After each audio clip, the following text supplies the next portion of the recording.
Okay.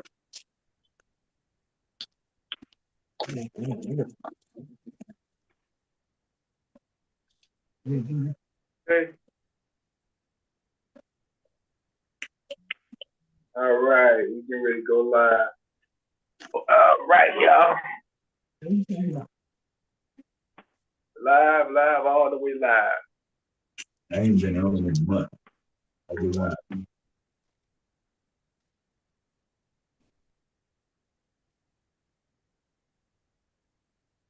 Okay. We are live, as they say, as James Shannon always says. We are live here at Welcome to Northwest Austin Council, WNAC, as we say, on this special Sunday. And this special Sunday, the name of the show is Let's Talk Taxes, y'all. Because we took a little bit last week to talk about taxes, but we're definitely going to talk taxes this time because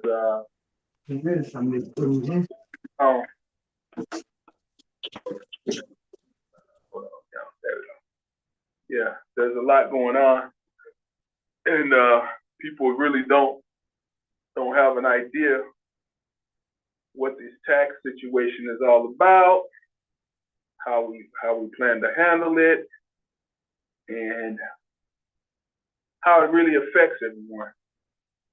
So first and foremost, how you doing, Crystal? Steve, how you doing? Okay, getting ready for the big Christmas? Yes, exactly. Yeah, I want to put the. I know I sent you the flyer for the Christmas parade, but I want to put it in the chat too. Absolutely. Do that. As I was saying, we're really this actual show. We're going to talk about the taxes, many other things, but taxes are at the front of everyone's mind right now. According to last week, tax bills that came out, and people wanted to talk about it then, but everyone didn't have their bills yet. But now that sticker shock it's not worn out, that it's set in, we're definitely going to talk about it. So, well, hey, Tiny, that's what I should ask you. How are your taxes out there where you're at? Okay. My taxes didn't go up that much. Okay, that's good. That's good. Right. As a matter of fact, I maybe they say $600 or something. So that's good. I guess if you look at what it was based on the percentage. Right. If you were paying 600 and it went up 600, that's not good. Well, about 3 or 4 years ago, I was paying like 1,100, 1,200. And then it went down to 0, and then it came up a little bit. So they owed you some back. Something must have went wrong for them to say 0. I don't know what it was. I believe don't look a gift horse in the mouth. Yeah. Well, you got to see how it rides out first, because we don't really know. Because I've heard people say the same thing. They looked at it, then the next thing they know, they had an astronomical bill. I'm like, how did you not see that on the first bill when you just got it? Last week. And a couple of days later, say, oh no, I read it wrong, or I got the wrong. I don't know, something online versus something that came in the mail. But nevertheless, most people I'm hearing from, they're saying that their bill went up 100%, 98%, 130%. I mean, it's crazy. People have bills that have been, how I put it, in excess of $5,000. And I'm saying, if I'm not clear, they're talking $5,000 for the first half. Yeah. Now, I think we're in the second half now. Well, yeah, right. That's the second half. You got to add that to whatever it was before. Mm-hmm. That's your total for the year. Right. If you got 5,000 and you were paying 2,500, 2,000. Mm-hmm. Now, what happened to the guy? Was it Stahey? He became an assessor. He was supposed to make everything good. Are you talking about Katie? Katie, yeah. What's his first name? I forgot. Mm-hmm. Yeah. What happened with him? Well, he's the assessor's office, and when you have the assessor's office, they're supposed to be the ones that do assessments on properties and make the right decisions. Obviously, that did not happen because his assessments are way off, and then the areas that look like they got hit the worst were the west side and south side. And yeah. I don't understand how can you make a wrong assessment about that when nothing has gone beyond the quality of what the properties looked like 40, 50 years ago. So I don't know. Where did this big boom come from that we didn't hear? Mm-hmm. I mean, we still have seniors that's trying to recover from flood damage that was caused by, weather conditions. Hold on. Now, we got to be honest with ourselves here. Now, we see all these cranes going up around the south and west sides of Chicago. We know that that's going to lead to increased property values, which is going to lead to higher taxes. I'm not saying that that's the only reason, but there is way too much activity going on to think that our properties wouldn't be able to benefit from it. Because we do benefit from the equity, but that also means the downside is increased taxes. Yeah, but when you send all these cranes, what cranes? I seen only one crane on the west side, and that's at the Austin. What is the bank? What is it? Laramie Street Bank. That's the only crane I've seen. What other crane? Because you got Laramie State Bank. You also got what they call the Hope Center, which is going to be on Chicago Avenue and one of them L Streets. They just put the top of the beam just the other day. Okay. You got obviously the Aspire Center was more recently completed. What else we got? I think those are probably the major, but I mean, even if you think about North Austin, where you know that intentional sports isn't 2-3 years old, so they got that big old sports complex in the northern part of Austin. Someone was detected at the front door. Down by y'all, you got Rush. Rush is down there now, as well as affordable living units across the street from it. But that area didn't get hit. Yeah, but y'all did. Let me inject quickly. You didn't hear a couple of days on the news, and it's on your tax bill. They charging us the money for the empty stores on Michigan Avenue. They told us that's where it came from. It's not what they billing on Harlem. It's what the empty stores on Michigan and Dearborn and they bluntly said that this is where your taxes. This is why your taxes was increased. So I can't say that's the full, but yeah, you're right. That is a part of it. That's absolutely a part of it. I mean, but that's what business is supposed to do. Now, let's take it back to our community. When our community is overrun with nonprofit that doesn't pay taxes, then the taxes will go to the property owners, right? That's business. So we can't see this. The problem. I mean, we can't keep asking for our neighborhood to experience development, get the development, then complains what comes along with the development. You can't have it too. You can't have it both ways now. Well, D, I'm gonna just put it blunt. I'm gonna put it blunt. It ain't about what they building on Chicago Avenue at the old bank. The old bank is historic. The old bank is historic.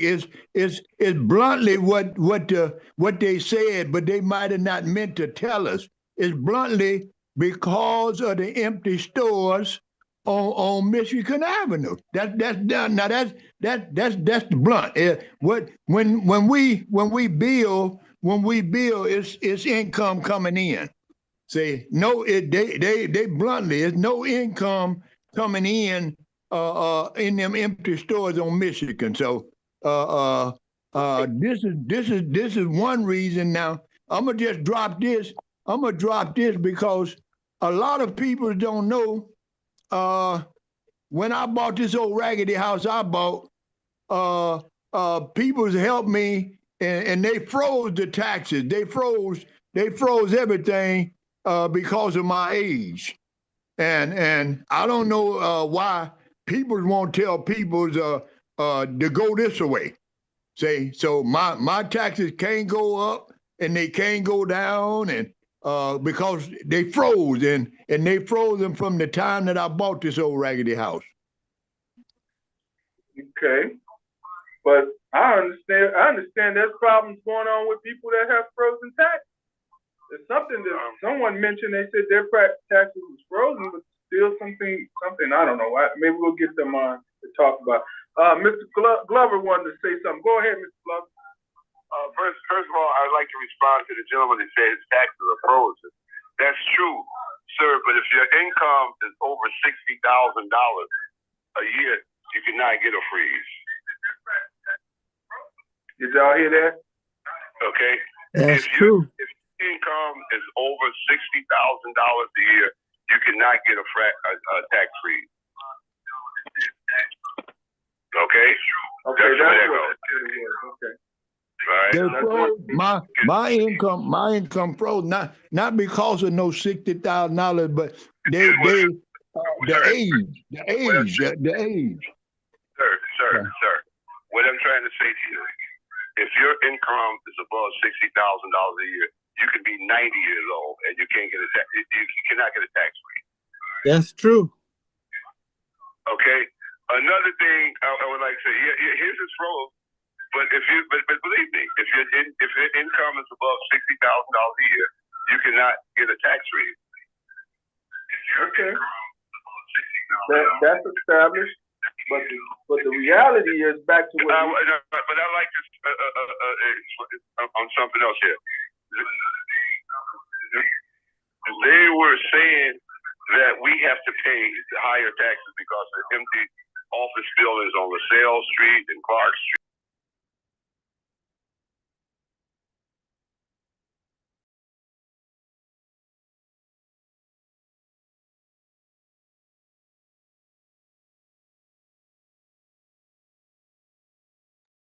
I can't hear Steve. What's happening? Yeah, you muted everything, Steve. You muted the whole you did.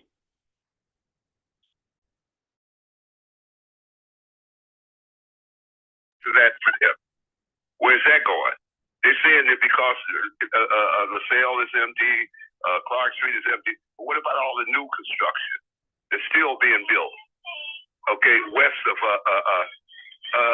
Halsted. Can you all hear me? Yeah, turn your radio down. Your TV down in the back or something. I hear interference. Okay, hold on. Okay. Can you all hear me now? Yeah, go ahead. All right. But like I said, they were saying LaSalle Street and Clark Street, all the empty buildings there, that we had to pay for those empty spaces there, that tax there. But what about all the brand new stuff west of Halsted and Randolph? It's steady going up. Where are the taxes for that? Another thing I would like to say, you all, the South Side and the West Side, we're in this dilemma, and not one black politician has gave a news conference anything in regards to us. When the Hispanics had this situation 2 years ago in Pilsen, in Little Village, they had the aldermen out there, they had everybody out there with them. I don't know how the outcome was. But I think the travesty is on the South Side and the West Side, we don't have our congressmen, our state reps, our lawyers, all of it haven't said a word in the defense of what's happened to us. Yeah. And I think that's the travesty right here. Not a word. So, even if we're the successor, couldn't they come out and represent us and say something? They're silent. It's political season. I don't know why not. Just think about that, people. Man, it's time to give out turkeys, man. Forget your taxes. You're going to get this turkey, and you're going to vote for me next year. You know what, Doc, I agree with you on that. And I'm not going to go in detail about the turkey because a lot of people get upset. But anyway, they give you that turkey, they're going to give you a little toy for Christmas. But they don't say a word about these taxes. I mean, they really don't say a word about a whole lot, though, if I'll be honest. and my taxes, that one place went up 2,000, one place went up 3,000. Right. Yeah. Well, on average, I'm hearing people saying 5,000. I've heard of some with 5,000. Yeah. So that's in addition to what they were already paying. Right. It went up, and then they're going to tell you can have payments for 13 months. What is that? That's the same thing. They went with that. And on top, to think about it, we just done this. What if the budget at some point with the city of Chicago? Maybe not this time. Next time they're going to raise taxes. I mean, this new guy. I don't know. When Berrios was in there, we didn't have. Yeah. Well, I don't know what he's figuring and everything, but it's not right the way they're doing us. It's not right at all. Well, I can tell you this much: it ain't enough cranes on the west side to substantiate the height of these taxes. One day, I was at a meeting last week. A senior said she had a townhouse in Garfield. So it must be on the east side of Garfield. She said her taxes was $10,000. And she said, she's not to say she might have $1 million townhouse. I don't know. But she said what's crazy about it was there's a senior that lives next door to her that has a townhouse, and his only went up $12. So what is going on there? Well, in those situations, if a person they will get them down the line. The one they had the $12. Maybe not this time, but next time they'll catch up with him. Yeah, but he's a senior, so I'm like, maybe that's the situation. Maybe he's supposed to pay $12, but not $10,000. Well, I don't know. It's $10. I mean, $12 more compared to a person paying $10,000. I don't know what we don't know the whole situation of that. Was that an error? Oh, I do. That's an error there. When they live next door to each other and both of them are seniors. Yeah. I mean, even if it's an townhouse, error, they'll catch up with it. So. Even if the townhouse was in her 25-year-old boyfriend and she's 75, I don't see $10,000 in Garfield. But anyway, they really are giving us a bad deal, man. But I would like to see the black politicians just say something. My state rep don't say nothing. My congressman don't say nothing. My alderman don't say nothing. And even on the south side, I don't see anybody. The only person that said something that in the office, it was Ricky Hendon. He had a press conference down there last week with about 5 people, and they had their tax bill. He said something about it at the county building last week. So. Well, the mayor had a little listening event. He went to Little Shirley's house and had people come by, and he met at her house last week and talked about it. And he said, literally, hey, it's not me. It's the county that did that. Yeah, you're right. No, I'm not blaming the mayor, but I'm just saying at some point. No, I'm saying he spoke on it. That's what I'm saying. Well, I think going to somebody's house is fine, but I think they need to get together and have a news conference about it so everybody can hear about it. Yeah, that's true because it wouldn't cost them a dime to get up there and have a news conference. Where are they all at now? Like DeAndre said, they're too busy passing out turkeys. Yeah, but I think they did have the news over at Shirley's house. Yeah, but that's very well, Tiny. But I don't know. I didn't see it. I think she just she didn't tell me the news was there. Yeah. She called me. nothing happened about it. I would like to see them get out there on our behalf and say something. Yeah. Well, well, this is the crazy part. Shirley said we got until the end of this month to appeal it. And I'm like, where did that news come from? Shirley's house? Well, I saw that on TV. They extended the appeal time because the taxes came out late. So there is an extension on the appeal process. Okay, well, I think we need to get that out because people need to know something because contrary to what DeAndre said with the booms and the cranes all over, and in direct to what you're saying. Well, like he said, like DeAndre said, go look downtown and see how many cranes. There's cranes everywhere. Yeah, that's down there for sure. But he was saying on the west side. I don't know about that. But what I'm saying, they telling us they don't have revenue. Look at all the new buildings they built all up and down Lake Street. Well, and Fulton. That's where I'm going. I mean, they high rises. Look at the taxes, the revenue they bring in there. All I'm saying is that if they're trying to pull the revenue off the backs of the poor, it ain't enough poor to substantiate it because you hitting everybody too heavy where you're going to have a bunch of vacant properties on the west side. They don't care.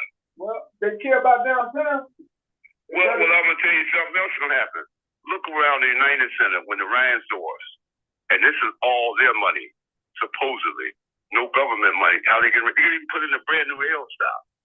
That L stop was $66 million. $66 million just to put some wood on a platform. Well, they're gonna put a new L stop and everything around that United Center to do that whole area. What do you think will happen to those people around there with their taxes there? Oh, you talking about on the pink line? No, I'm talking about the United Center. I know, but they just put one on Damon. The Lake Street L is getting ready. That's what I call Lake Street L. It's getting ready to get a new stop. It already has it. Okay, well, on Damon. Okay, but look, when they do this thing here, this is all private money. There's no government money in it. The rent's gonna be this and that. It's gonna raise the taxes up enormous around there. What's gonna happen to the people with their gravestones now? Right. Well, we know that's a $10 billion project coming up in the next couple of years or sooner. Yeah. I mean, so it's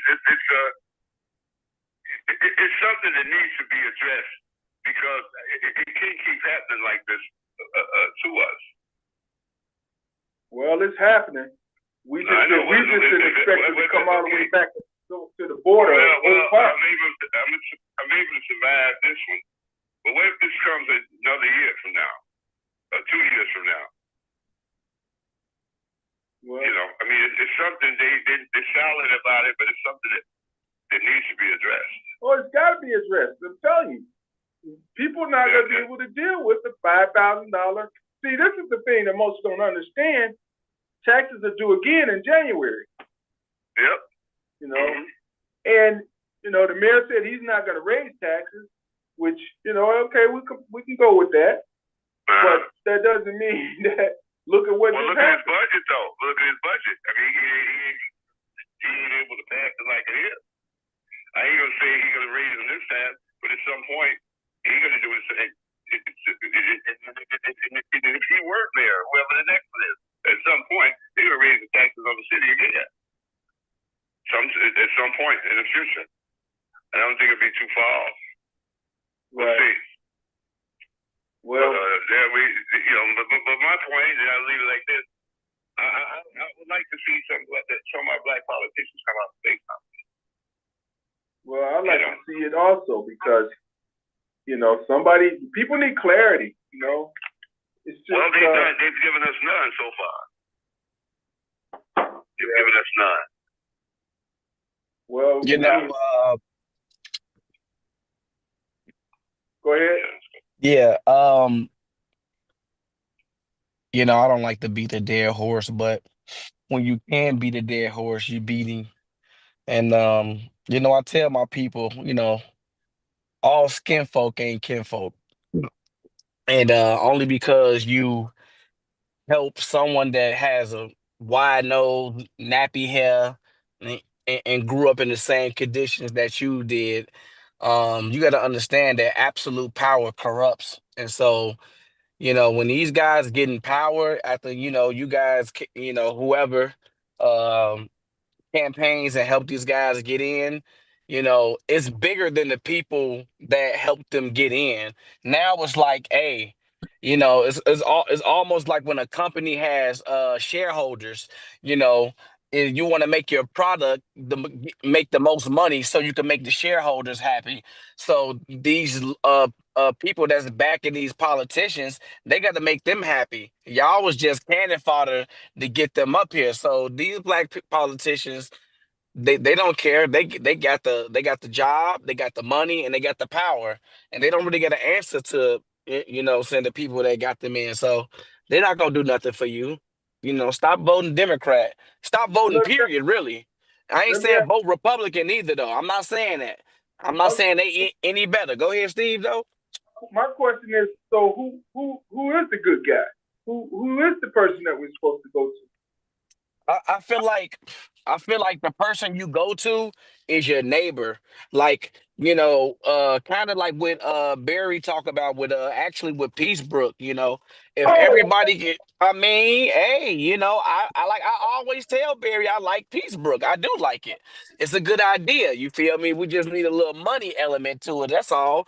But cause imagine if everybody came to you and all they had to offer was just time. Eventually you're gonna be like, hey, this gonna be $200. They're gonna be $300. You ain't gonna just take no time.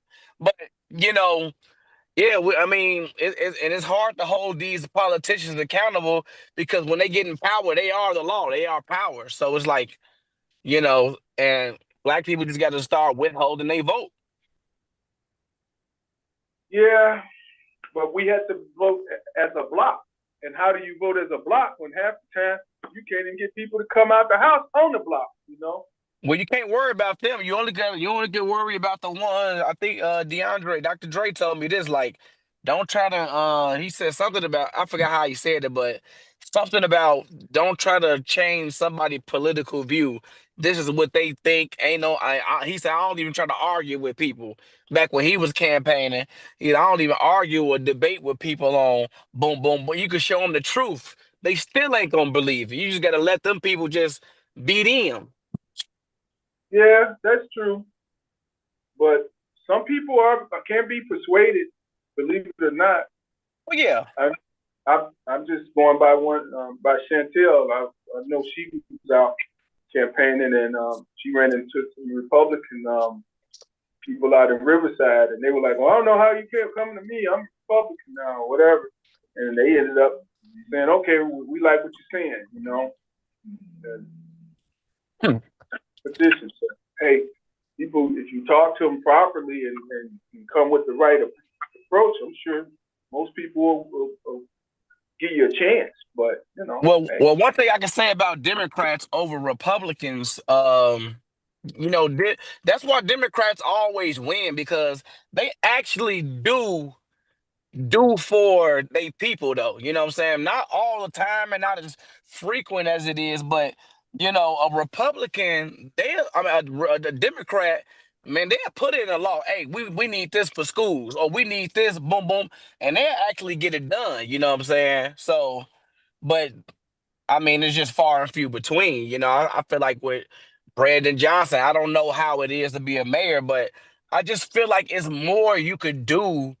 And it's just like, I don't know, you just not doing it. You just not really, you're just not really doing it.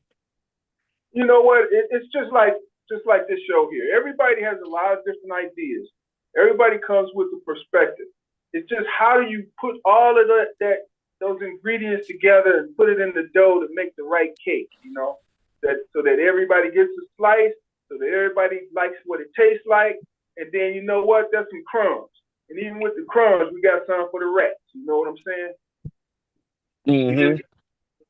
We just gotta figure that part out. And that's where I think they're going wrong. And I know why they're going wrong. Because I've sat with these politicians and I've talked to them, I mean, as high up as I've even talked to President Obama when he was a senator, but nevertheless, I've always tried to get their perspective on the lower level. What do you think about what's going on the local level? Because again, all politics are local. And that just means that we always say politics are based on interest. So when you introduce the interest of most people and you try to get them to figure out what they can do to help that interest, it's their job to go search on the next politician or the next one up or the next one down to make it happen. But they don't communicate like that in most cases. They just don't. They're too busy being siloed in what they're doing instead of saying, let me talk to the alderman. Let me go and talk to the mayor. Let me go and talk to the governor. Let me talk to all of them at the same time. Yeah, but a lot of them don't listen. A lot of them, I done seen press conference and the looks on these people's face when they hear the public talking to them. So that right there, and it's all on blogs, Facebook, Instagram, blogs you never heard of, sharing Chicago, New York politicians and talking, the residents talking to these politicians about what's going on. Even in Flint, they still got a water crisis. How? How you got black politicians and you still got lead in the water in Flint, Michigan? Y'all still going through that. And it just don't make no sense. It's like, do y'all not have the power to fix anything? Or you just don't want to? I think a lot of it has to do with money and how the money is really being spent and how it's, odd to say, misappropriated the wrong and right ways. I mean, there's so much money. Well, money is power. There's so much power in America that why can't we have some of the simplest things like clean water? Not just nice schools, institutions that actually turn out good products, And I'm not talking about one or two good products. I'm talking about 95% of the students should be coming out with the basics and more for the new millennium. I mean, come on. It's just amazing to me to hear people say that there's a big illiteracy rate. I'm saying, where'd that come from? When I was in grade school, it might have been one or two kids that just couldn't read. Now, that was 50 years ago. So how is it that people can't read now? With all of these A's and internet. What? Man, them 1 or 2 became 3 and 4, 5 and 6. Man, by the time I got to school, it was 10 people that couldn't read. And them kids having kids. What you mean? Yeah, but that's not a gene. Stupid is not a gene, is it? A genetic defect. Yeah, it is. It could become over time. It could become. There's a genetic disposition to intelligence. Yes, there is. And if you're not sitting there trying to elevate your intelligence, then yeah, your whole clan gonna be ignorant. Sure is. Think about it. If you Trust me, there is a genetic disposition to a lot of things, right? You're not going to tell me that a neuroscientist and a biologist ain't gonna get together and make an exceptionally smart kid. Like that kid gonna be an engineer or something. If they want to be. So yeah. But when you got a Tyrone and a Keisha birthing LaQuavius, come on now, 606-444, LaQuavius finna be doing some heinous things. No, that's not necessarily the case. Also, I mean, if he wants to, these are people do things mainly because they want to, and they neglect what they don't need to do. That's a lot of times what goes on. Or they're in situations where they just can't get a good grip because being young, you can't control much of what you do. You have to have somebody help you. Yeah, but if your parents don't even lie, we gotta start calling out. We gotta start calling it out though. We know this is why it's like that now, right? Because we don't put enough emphasis on parenting and skill set developing. You know, like if we keep leaving it up to the choice of the child, 99% of our kids gonna get lost. That's just the reality. We can't keep leaving it up to the kid to make the choice. We got to figure out how to be inside these parents' homes in whatever way, so that we can teach them that they teaching their children the wrong way. I want to inject right quick. Two things I want to inject right quick. First of all, about our aldermen, our congressmen, our state representation. When the Republicans, or when Donald Trump regained the White House, the first thing he did was took money from everywhere. He stopped CTA money. He stopped as he did food stamp. Everything that man did, that man stopped the federal money to all the what you call sanctuary states. Now that's the first thing he did, and we still haven't got that money, but a lot of people is getting it because that's how they built. That's how they built that elevator on Damon and on Damon and Lake. That money was already earmarked, as they said, for the state of Illinois. But while Trump is fighting with our governor, while he fighting with our governor, he made sure that he wouldn't release no more money or no more federal dollars. And this is one reason why a lot of stuff ain't being taken place, or a lot of stuff ain't happening. And quickly, I just want to inject that when we as black men and black women and the village, when we start whooping these kids, I knew when somebody said that you go to jail for whooping your child, I knew something was wrong. And I say, who gave that order? Who gave that order where if I whoop my child? That's why these children won't get an education. The truant officer, we don't have a truant officer no more. It was okay for my neighbor to whoop me and send me back to school, especially if he seen me out there ditching school. But I don't know where we as the black men and black women, because I come up where you couldn't tell me how to raise my kid, or you couldn't tell me about not spanking them. And this is what's going on with downtown. And we never seen them many kids disrespectful. And as we get older, we can't take our belt off and whoop them kids. See, something wrong with that picture right there. So them the only two things that I want to inject for all of my brothers and sisters that's on this line. Okay, so there's a lot of so about that, you're right, but you got to look at who you vote for. So when you vote for these Democratic policies, most Democratic people don't allow whooping children.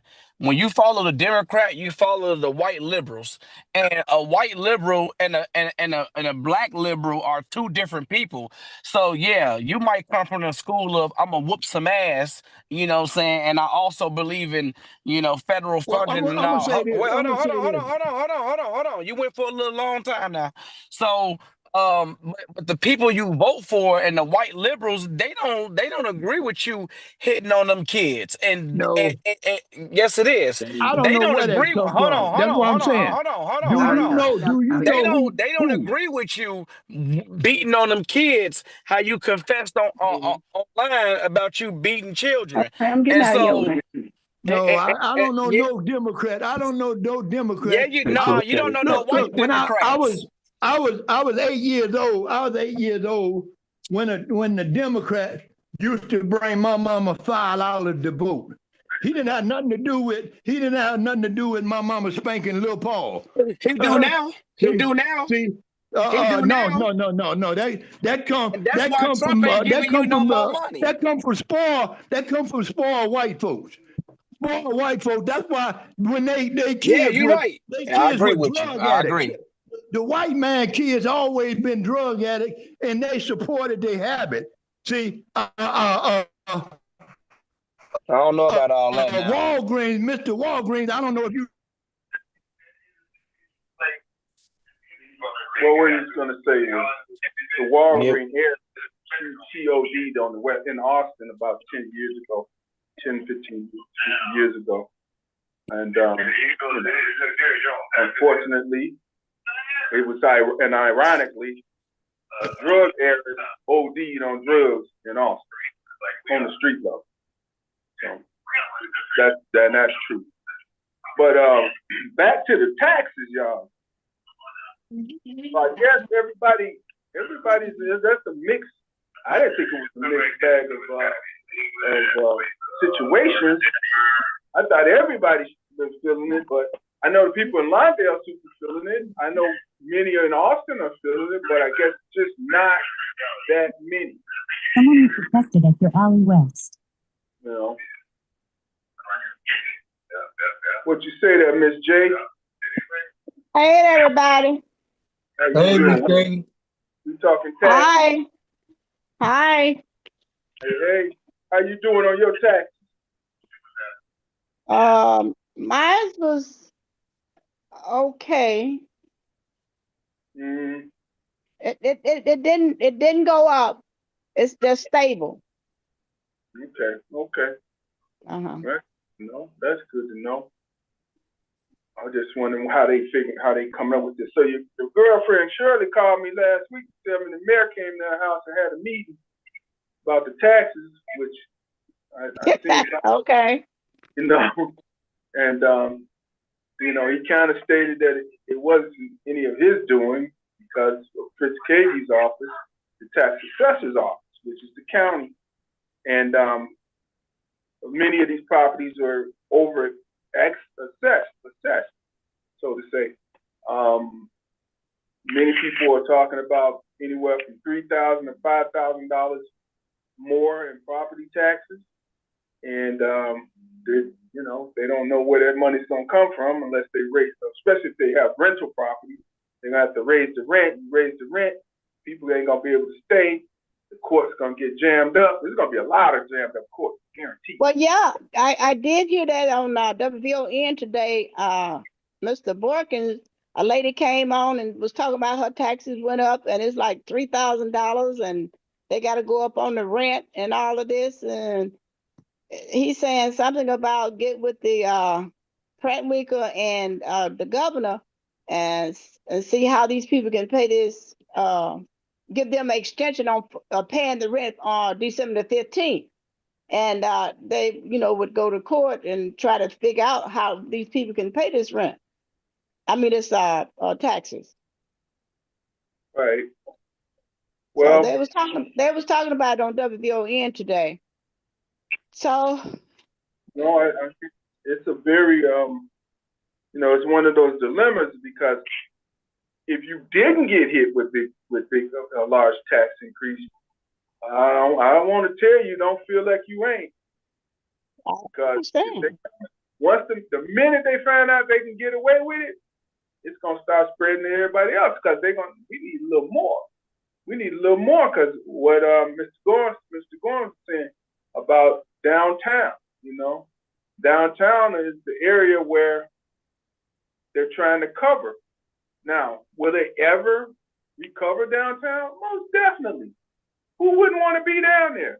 If they can't, look, you got to know how to make adjustments. If you can't rent the buildings out for business, then what else do we need? What else do people need to live? They need housing. What else? They need, merchandise, but most merchandise now comes from shipments. So if they had housing, let's just say housing and food. You're going to have food. So why can't you put food, eateries and more people downtown to live? If people live downtown, and then your electric and gas and everything is gone up. Well, that electricity is going up because of the new data centers. Yeah, we're paying for that. Yeah.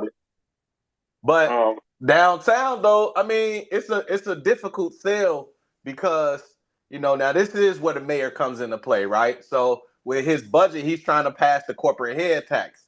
So if you have a certain number of employees in your organization, you'll get taxed for it, right? Which by all means, it's a revenue generator, right? You would think that wealthy corporations would air quotes pay their fair share or want to, but the reality is, it cuts into profits, right? So when you talk about why we have businesses that are leaving, is because you're looking at a administration that wants to, for lack of better words, force them to, pay their fair share. It's not what they want to do. So they're gonna leave, right? Which is gonna create those vacancies. But then you also got the other end of it, in which this last 4 years or so has been the most that you've ever seen the type of activity that's taking place downtown Chicago. I mean, they just had a shooting right at the Chicago Theater. When was the last time you heard? When was the last time you heard of a shooting in front of the Chicago Theater on State and Lake? Come on. So I mean, you talking about people like, damn, this ain't as safe as it used to be, and you want to tax us? Yeah, I'm cool. I'm gonna take my business to Texas.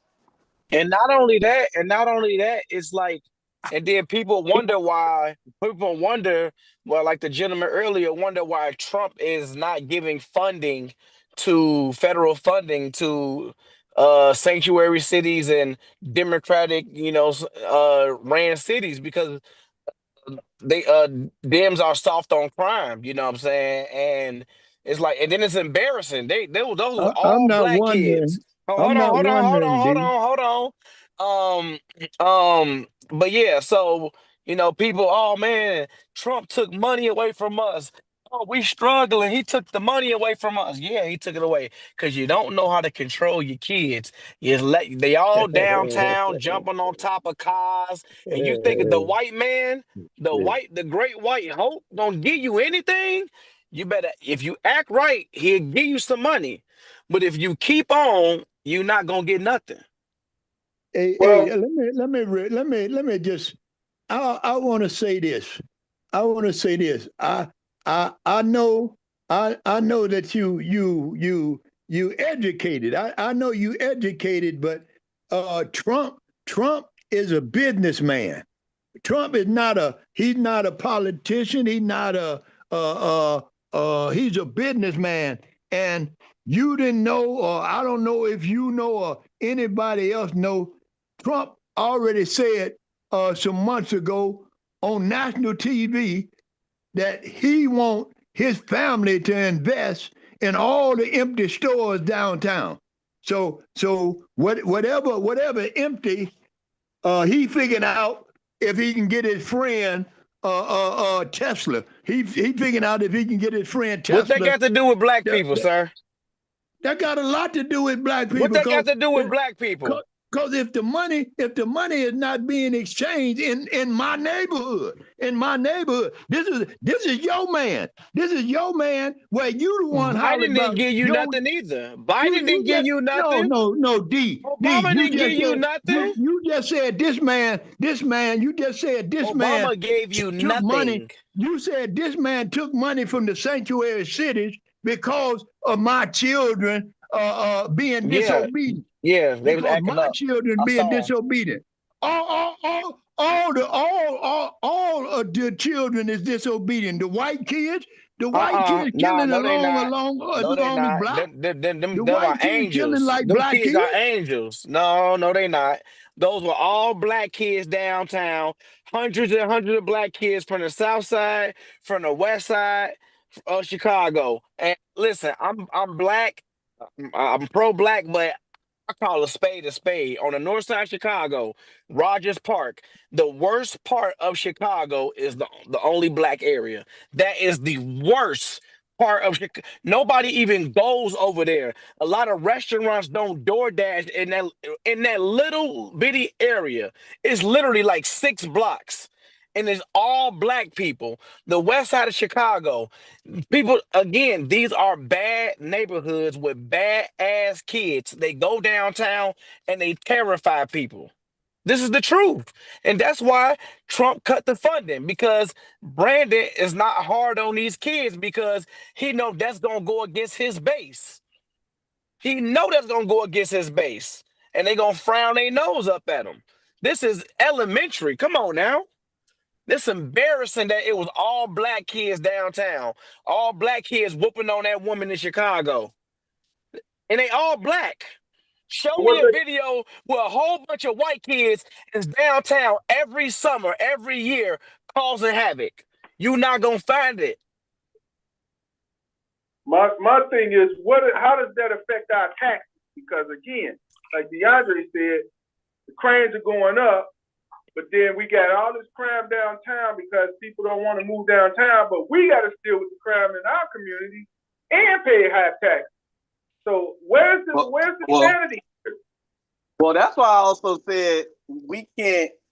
We're asking for things and we're getting things. The reality is we're not asking for the right things though, because again, there are cranes going up, but all of the cranes are nonprofit.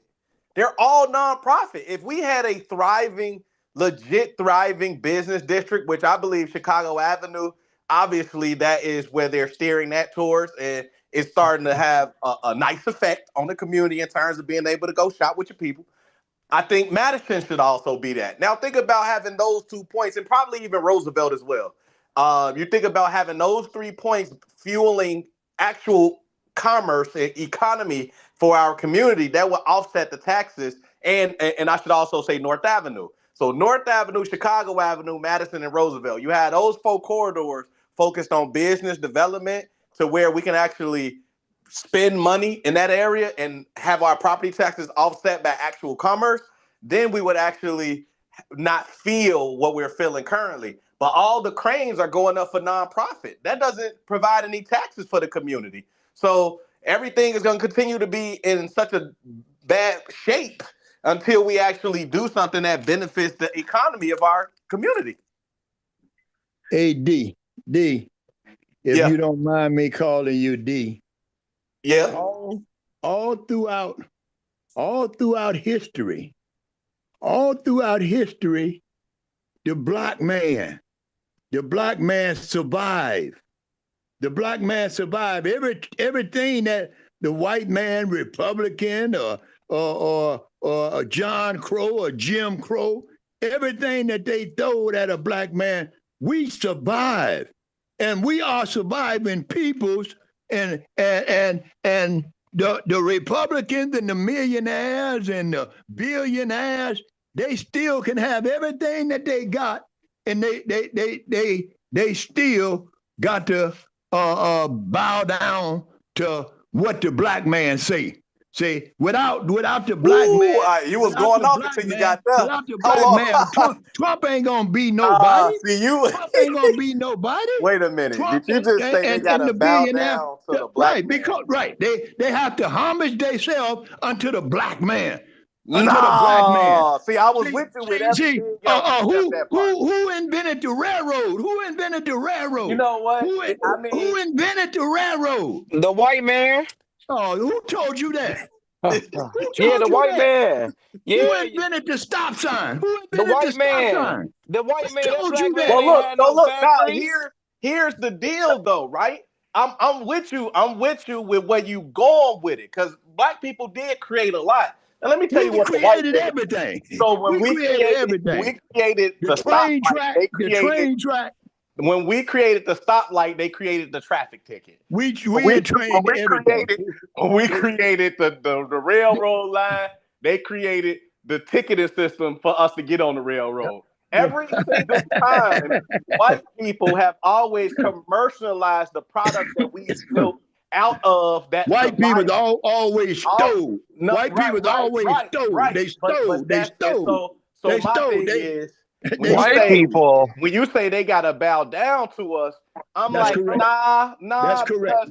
Because these folks understand how to maneuver. They understand how to sit back, let us build. You don't have education where you don't understand how to maneuver. Then I don't know how old you is, D, but you done made it thus far.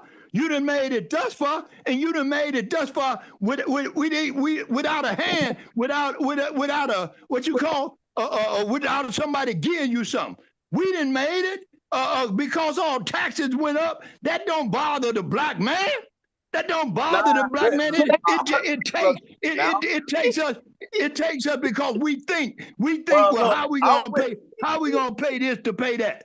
See, but it don't bother us because we're not trying to get a millionaire status. We're not trying to get a billionaire status. No, speak for yourself. I absolutely want to be a millionaire. I absolutely want to be a millionaire. I Hello, everybody. Sure, yeah, me too. Yeah, me too. I You a different type of Uh-oh. will never not want He to hate go money. out and be a person who makes a ton of money before I leave. I want to be right there with them. I want to be in the big rooms, at the big table, in the big chair with my big balls telling motherfuckers you can't do that. Period. How you gonna do that? How you gonna do that? Selling out? I'll never sell out, but what I will do is make sure that I make a viable product or service that people can buy. And then I will scale that so that more people can buy it. I can generate revenue through that product or service, just like business is supposed to. Yeah, don't only because somebody got money, sir, that don't mean they'll sell out.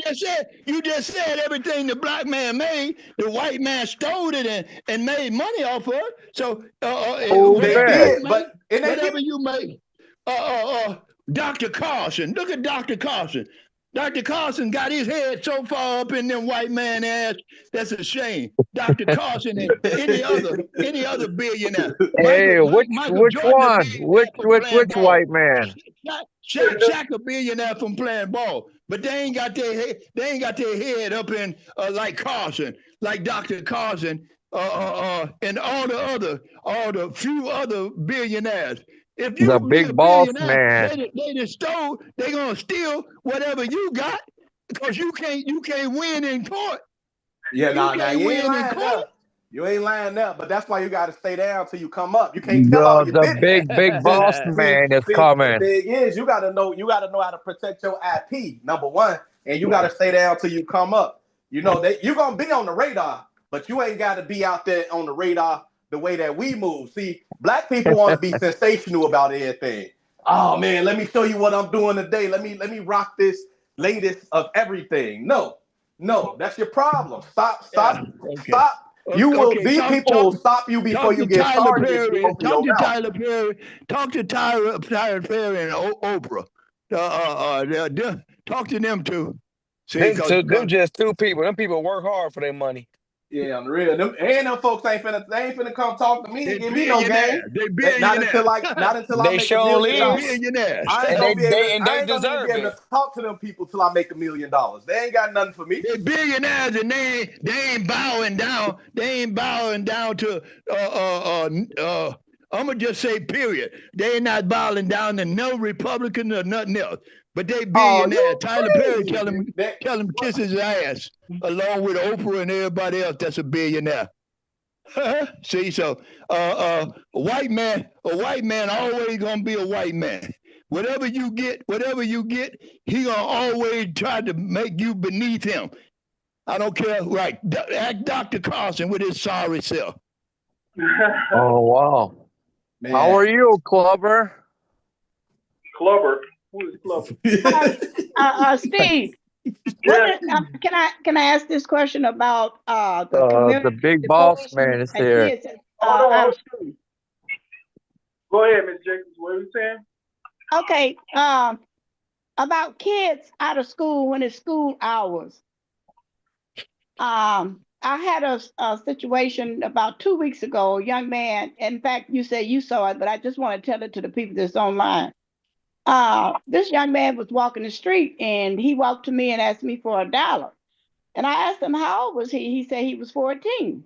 I said, why you not in school? He said, well, we had an early day. This was about 11 o'clock that day. He said, well, we had an early day. So I said, well, no. I said, you should be in school. I said, where do you live? What school you go to? He gave me something. So the police was standing there. So I said, come on, walk with me. I walked him to the police. The policeman said, well, we can't get them off the street anymore like that. Our hands are tied. if they walk in the street, we can't take them in or call their parent or whatever, like we used to. Our hands are tied. Now that's one instance that I experienced. Now another instance that I experienced. Little guy was over to my house about 2 weeks ago. He was 9 years old. He was suspended from school. Now, why would a 9-year-old be suspended out of school? What if the mother was working or whatever, but the great grandmama had him? Do they have detention rooms anymore in the schools? I might give them some gender classes. I'm saying these things I'm experiencing, each week, these little things is going on. And see, we as a community, I feel that we need to call a meeting with with the policemen, whoever head over the policemen about these kids in school hanging out. I mean, supposed to be in school, they're walking the street. That's why some things happen like they do, because nobody cares. Didn't the Democrat? but those are the parents though. Like if your 9-year-old is acting up in school, you gonna get my daughter got suspended when she was 3 because she did something. She bit a little kid, or hit a little kid, and got to that's been going on since forever. So I mean, sometimes when you got these 30-year-old or these real young mamas and they kids is 14, they can't control these. They can't control these kids. They can't make them go to school. You know what I'm saying? These kids is bad, you know what I'm saying? And like the gentleman said earlier, you can't discipline these kids no more. You know what I'm saying? Like you can't hit these kids. Like my daughter, she called the Steve, cops. She called the cops on her own mama and said, "Hey, she hit me in my back and had DCFS all in there." And so you can't hit these kids no more. To the lady stage, she have to she have to go up to the police station, and they got a number that they give her, coach. If you go up to the police station, they will give you a number to call certain polices. Certain polices do this part, and certain polices do that part. We don't have truant officers no more. We don't have hallway monitors no more. Wait a minute, and that's another thing. No, I feel that's another thing that we, as a community, is going to have to be the grandparent and grandpas and things. We got to get together with the CPS and the policemen and try to get these truant officers back. This is what we need, because see, this is a problem for us as well. So even though we're seniors, we're grandmamas and grandpas, which I'm not a grandmother, I don't have any grandkids. But what I'm saying, we got to get involved. Well, my advice to you. It has Can I say something? My Can I say something? Go to the police station. Get the police. He gonna give you a card. He gonna give you a special card, and you call that number. If you have problems about anybody, you gonna have a direct number to this police officer. And this No, sir. Sir, I beg your difference. I was at the CAP meeting 2 weeks ago. I was telling the officer about it. He said, Miss Jacobs, he said, our hands are tied. We cannot take those kids off the street like we used to. You know why? You don't know exactly why. Why they got their hands tied. Bingo. From Lori Lightfoot, the Democrats want to defund the police out of public schools. And then why do you think they're all retired? 4,000, they're short 4,000 officers. What do you think with COVID and all this nonsense, Democrat Party? Bingo, you guys are crying for the police. They're not going to do nothing no more. Because they don't have the backing of the mayor. And I was talking to police officers from back then and now. Because they cannot police no more like they used to with the children. So let's say these boys or girls are out and they're supposed to be in school. Let's say an accident happened. Let's say one of those kids get shot and killed. Who are they going to blame it on? Trump? Are they going to blame it on the Republicans? Who are they going to blame it on? It's gonna be blamed on the same people that's been blamed on since Daley was in there. It's your own fault. Daley didn't do nothing either. So I don't understand. Okay, now. Yeah, so they're gonna be telling, oh, the Democrat, the mayor. There's no structure in these public schools no more. I went to both schools. There's no structure. They care about your gender more about your education. That's 100%. And then because I feel like some of the best structure I had, what I'm saying, for me, and it probably was even better for y'all, but the 90s, we had structure. Everybody had uniform. They should go back to that. Everybody in Chicago public school should wear uniform. Like, you got all these kids out of uniform having a dressing contest. They not even worried about they schooling. They not worried about none of those. You go to Oak Park and you see all the little white kids out with the little uniforms on, or how they dress. Then you go to the black schools, you see them. I mean, all the women dressing, all the little girls dressing extra long nails, long hair. It's a fashion show. They got, and then so all it's like, the kids are wearing colors on, so they're gonna be cocking the hats. There should be no hats in but school. that's not really a thing no more. Like cocking hats, what I'm saying, that's not really a thing. I get you though. We that's cool too. That's not really colors, and this ain't blood. This ain't LA blood and Crips. You can pretty much But wear what they you still want. got it. They still Nah, got it in trust me, Chicago. I'm from I'm from these neighborhoods. That color stuff does not matter in Chicago like that. It did in the 90s, but not anymore. Like, you're not finna see four Yeah, it's corner not as hustlers bad as it all used to be. wearing Sure. gold and black. This Yeah. not a thing no more. What It's about not as red? bad. It's probably some little pockets, just like everything. But now, because there's the gangs are fractured, it ain't the same color thing anymore. It's just more Yeah. like where you from at this point. Hispanics, they still wear that gold and black. Them Latin Exactly. Kings, they Exactly. still gang bang. Exactly. Black people, we don't gang bang. You It's a know, lot of color members. hat bang anymore like that. Yeah, no, they don't do that in black communities no more. You know what I'm saying? But yeah, they should go like Mayor Johnson. He should definitely be like, you know what? From now on, I'm gonna keep it 100. Man, listen, it's kids curfew. It's kids curfew. You gotta be boom, boom, boom. Or we going to your mama crib. You feel? We going to your mama crib. Why you outside? I going What your was? You you know can do what? that. And you know Look what? at that stuff And they we happening talk. downtown. We Supposed to talking. be. We talking. We all are talking. We in this conversation. But do you all think that with the community and the politicians and the policemen and all, that we could call a meeting and we could bring this to the front, that we could try to make something happen in our community? We can make a change in something. The structure is not there. It's broken. Okay, Because but you this is don't what I'm have. saying. Okay, what I'm saying is, yes, okay, if it's broken, what are we supposed to do? Sit here and talk about it and not try to do anything about it? You guys voted for it.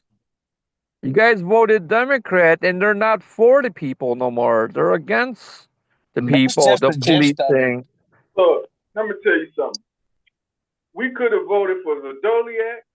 We could have voted for Dick Mayo, all of them. They flipped from Democrats to Republicans. What's the difference in Chicago? Tell me, because I don't know if you realize that.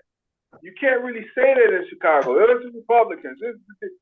Chicago is what it is. It's been like that for 100 years. So who are they? But it is on a decline, though, Steve. It is on a decline. Like, schooling is worse than, like, it's worse than when I was when we were all going. It's gotten progressively worse though. And as of lately, we've been having a lot of Democratic people that's been running these cities, and it's It's turning gotten socialist. worse. Yeah, It's it's turning gotten worse. socialist. Not even that, because what's social? What Hey, social? y'all ought to be What ashamed of socialist? yourself. Hold Y'all ought to on. be ashamed of What yourself. socialist Y'all ought to be laws have ashamed they of been yourself. implemented though, Walter? It's not socialist. Y'all trying to point the finger. Y'all trying to point the finger. Y'all trying to point the finger. And when you point four fingers, when you point one finger, you got four fingers pointing back at y'all. You got four fingers pointing back at y'all. A man in office, a man in office for Brandon Johnson. Brandon Johnson is in office because they went and pushed the ballot box. They pushed the ballot box. Now, the same way. What ballot box? No, the same way y'all trying to say the Democrats ain't this and the Republicans ain't this. Just use common sense. Use common sense. When Barack Obama was the president, the Republicans had the House. They wouldn't pass now bill that man tried to pass. They so happy now that they took his health bill. They so happy now that they took his health bill. See, you pointing the finger, but got four of them pointed back at you. The lady say we could all work together. We could all work together. What I'm talking about. Okay, how come Biden didn't do it? Biden had the House and the Senate and the Congress. He had all that work. He ain't do it. No, he did. Yes, he did have it. Yes, I'm he not did have talking it. about federal. I'm talking about city council. It's progressive. It's progressive with the Dems. We ain't gonna do that today now. Hold on, everybody. You know, I'm tired of you guys bringing up the past. Walter, you and Monk, all you all do is bring up the past. We're not here about the past. We're here about the now and the future and what can be done. Plenty of Republicans ain't doing nothing. Plenty of Democrats. Let me speak. Now I've listened to y'all chatter and talk this half truth. Now you're gonna listen to my whole truth. I have seen and I have been around long enough to see that none of these politicians do what they should do for one reason or another. Now, I'm tired of going back to the past. I can't do nothing about Daley. I can't do nothing about Trump. I can't do nothing about none of these politicians who has not performed the way you want them to perform. So let's try to think about what we can do now to rectify this situation. That's it. Stop bringing up what they didn't do. I don't want to hear nothing about no Democrat didn't do, no Republican didn't do. That's right. Ain't none of them did squat as far as I'm concerned. But that didn't mean they did not try. Now, you guys, we got to think about now, what we can do now. What we can do and now. the future. That's right. Stop popping on this old dead stuff. That's beating a dead horse. Yes, it is. So what do you think is going to become in the future in Chicago? So since that's been said, wait a minute. So since that's been said, I second the motion. And I'm second the first motion. What I'm trying to say is, just like she said, we need to come together with all the community, seniors, young people, old folks, however, politicians, principals, teachers, preachers, teachers. We need to call a citywide meeting. We need to put something on the table that this is what we want in our schools, our community. Now we can do it if we come together and stop sitting up here going back and forth. We got to call it, bring it out to the front. Well, because the structure is broken, Ella. I know what you're saying. We need to rebuild the structure, and then, with the police, we should be more friendly with the police back then, but we got to be more friendly with it now. There's no guidance from the young youth. Now, that's not what I said. I did not say the structure was broken. It is. Even though it is, I did not say that. So you just said it. I mean, you called for a big citywide meeting. No, so I did not. No, I did not. That was not me. I said this is Jacob. You confused Miss Jacobs with Miss Houston. Walter. Oh, okay. I don't know. It sounds the same. Yeah, that's like who's this Mr. Moto E? He keep confusing me and Monk. Oh yeah. Yeah. That's all. I mean, who was that other lady that was saying a citywide meeting? That's Miss Jacobs. No. Hey, hold up. I'm gonna identify myself. My name is Edie Jacobs. I'm in the Austin community. I'm concerned about our children. I'm an old grandmama, a senior. Me too. Hey, hold up. I want to get some boots on the ground. We got to call a citywide meeting because this is a concern to all of us, not one person or one young person that's got a child or whatever. These are our children. This have an effect on us. That's true. So let's ask the question. I saw the young man I was on top of that building since Andre was talking about cranes and booms. I was up there on the 6th floor looking down from a scaffold pretty much. And I saw the young man kind of following Miss Jacobs when she was coming over to the new construction site. And then I did see her take him over by the police officer. My question is, that was one young man. I mean, somebody tell me, do everybody see a gang of young people in the mid at 11, 10 o'clock? Well, I ain't gonna say 10 o'clock, it was about 11, right? Yeah. Just hanging. Because I don't really see it. I don't even see young. So whatever happened to the parents? Nobody contact the parents?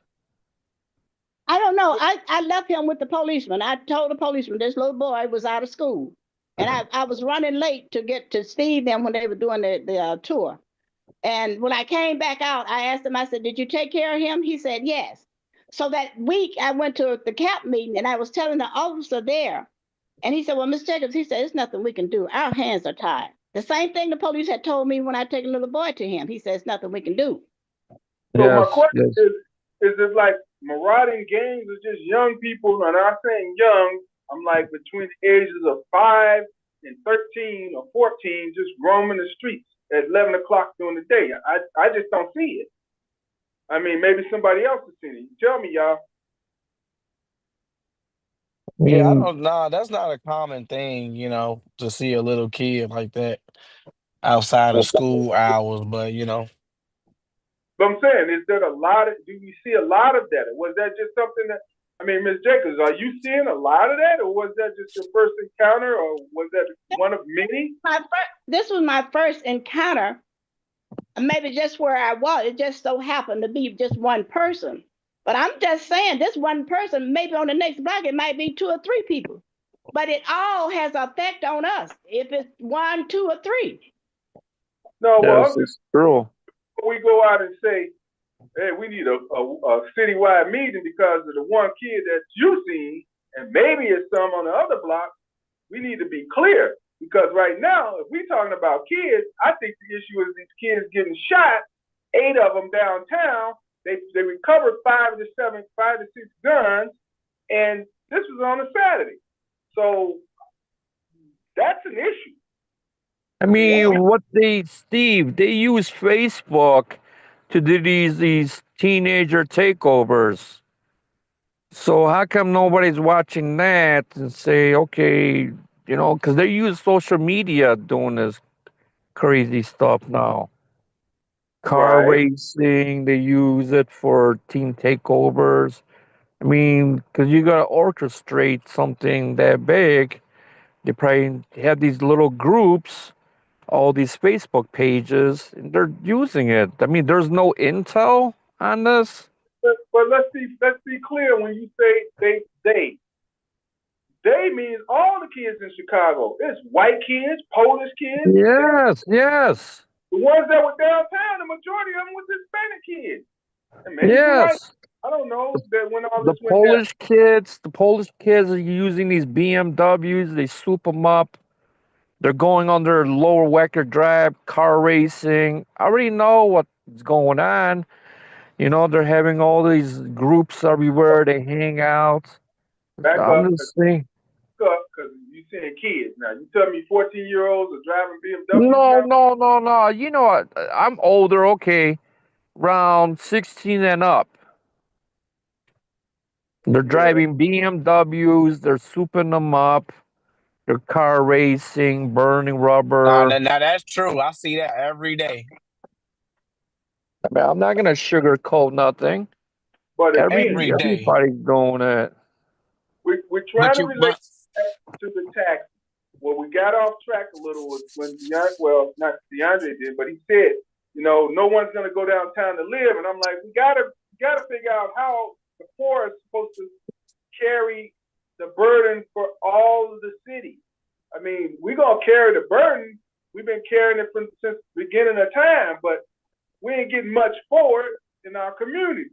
And I'm saying, if we're gonna do this, why they don't just start to use downtown as a resource?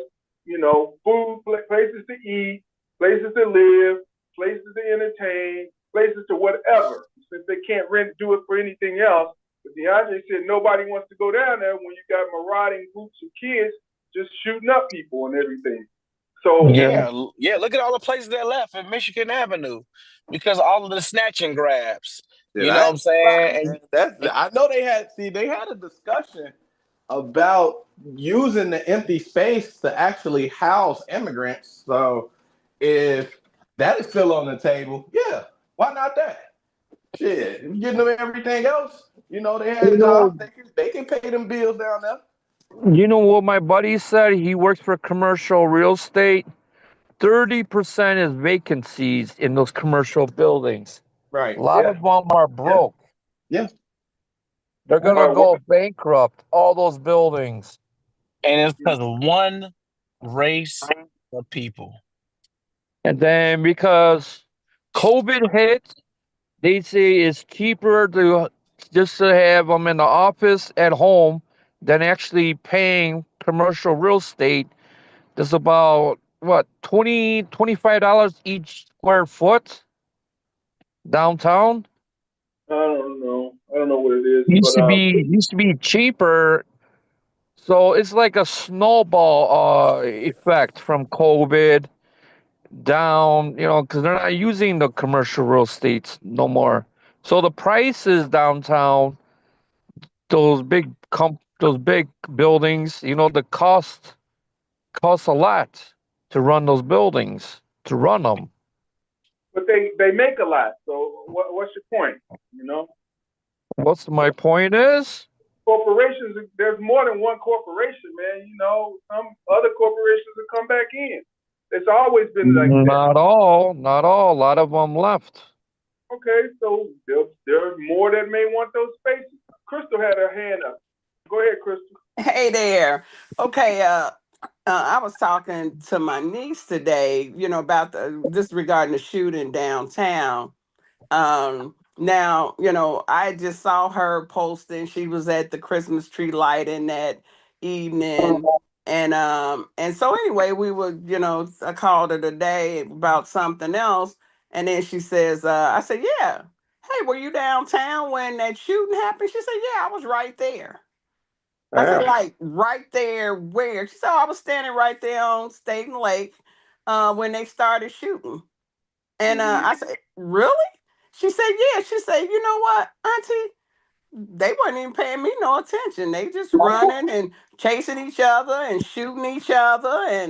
And yeah, she said, I was standing right there at the corner of State and Lake. The Chicago Theater was right there. Because she said she was actually going from walking over there on Michigan Avenue to get on the L.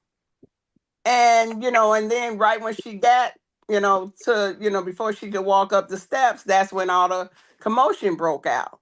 And she said, she said, they just ran around her. Okay. And then she was like, okay. And so I guess it's a Target over there somewhere. She, say, well, let me walk over here to Target. And the security in Target was saying to her, back in the day, there was adults that would bring the kids downtown for things like this, right? He said, but because like the stores down there have rules, they don't let youth in, without an adult. Okay, so they don't have to worry about them coming in the stores. But he mentioned that, and so me and her got to talking about things like when they had those organizations, anti-violent volunteer organizations, right? That would walk the streets in different cities, to help, uh, distract crime or whatever. And I say, it's enough. It's all these nonprofits all over the city, period. I mean, I'm talking total with churches and the whole bit, right? And, and I said, there has to be back to what Miss Jacobs is saying, some, way, getting with, you know, um, because see, this is not a government issue. This is a citizen issue. Okay, so all that talking about the police and this and that, that's nonsense. Okay, this is a citizen issue. This is a mama, daddy, sister, uncle issue. Okay, and so the ones, because just like always, there's the ones that will help, they will volunteer, and then there's the ones that's just gonna talk about how all the kids is bad and the rest of the stuff. They ain't gonna actually go out and help. Okay, and so that's what we need a coalition of people that want to help, and then go out and monitor these areas, because it ain't like you may bring some youth with you, you may not, but when they have a citizen, because I used to live in Atlanta, and one of the worst areas in Atlanta turned around because a group of citizens got together, okay, and started volunteering to ride through their area, and just that presence, okay. They didn't have to stop nobody. They didn't have to shoot nobody. It was that collective effort, and then the marketing that, hey, this is what we doing over here, and we ain't having it no more. Okay, and it worked. And if you really study crime, okay, you see in a lot of places stuff like that has worked. Versus shooting it down, say, oh, it ain't gonna work. Well, you may not be the one that want to volunteer. Okay, so, but guess what? There are a lot of people that do, and getting a coalition together like that, they do have them in some neighborhoods. Now, even in the suburbs, city, and everything else, areas in the city where they have less crime or whatever, or anywhere that has less crime. You see? So, it's possible. When people, like they, the whole big thing now, everywhere is, every, nonprofits, everybody partner together, so then we could be more effective, right? And then, but then you got the naysayers, right? Well, I don't want to partner with them, or I don't want to do nothing, everybody, and because in some cases you got the ego trip where, everybody, those people want their name on it. But, like they say, we can go further if we together than we can apart. But that's just for the people that think like that. It's fine, because like say, all of us got a singular mind, and as we all say, we were born alone, we're gonna die alone, okay? So, this is and whoever, like I say, this ain't a thing where anybody gotta agree with me. This is for the people that want to do something like this so we can help, okay? Because guess what? Everybody don't, okay? And it could be time, or it could just be they don't wanna, okay? And guess what? That's okay. That's okay. Well, look, this is the deal. There's so many problems that's going on. We were just trying to recap where everybody's at with taxes, because without taxes we can't fund the things that need to get taken care of, like law enforcement for crime and city services such as garbage pickup, which they're talking about going up on that also, and things of that nature. I'm just saying, how do we plan to do this when they don't have a plan for downtown? That's the plan. If you were making money down there, go back to how you were making money there, instead of coming to people where you're going to cause another ripple effect of neighborhoods and communities becoming blighted and empty, and more crime because people can't afford their taxes. They lose their properties, so forth and so on. People can't stay in the properties because the rent went up too much more. it's a trickle down effect, but no one's really thinking about how do we go and secure our investment. They put so much money into downtown in the last 20, 30 years that it's ridiculous. Now you're saying you can't recoup your investment because businesses have moved out, and who was thinking ahead here? I mean, I'm confused. Why is that Why is that so foreign? Or shocked? It sounds like you shocked about they can't recoup. They can't recoup because of the violence downtown. Like they close. Like you remember? I don't know. You remember this, Steve? But do you remember on Chicago Avenue and Central, we had a Walgreens on the corner? Chicago and Central. Yes. You know why they shut it down, right? Theft, probably. Black people were stealing. Yeah, that was it. Yeah. So when black people do things like that, I ain't saying all. I wasn't down there. Nobody I know was down there. But when you got just this rampant crime, and they kids, you can't touch them.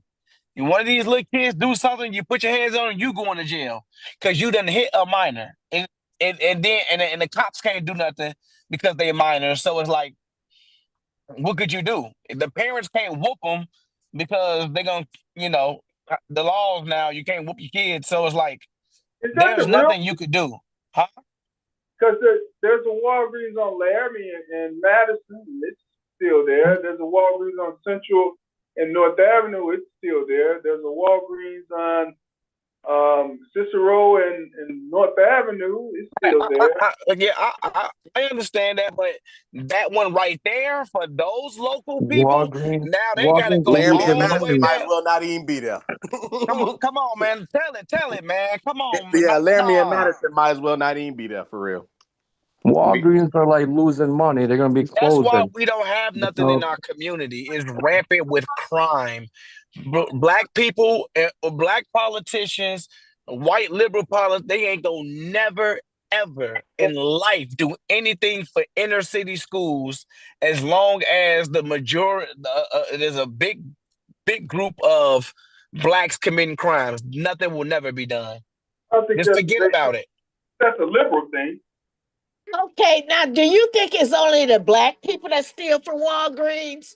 I was in Walgreens in Melrose Park, and I saw a white lady put stuff in her bag.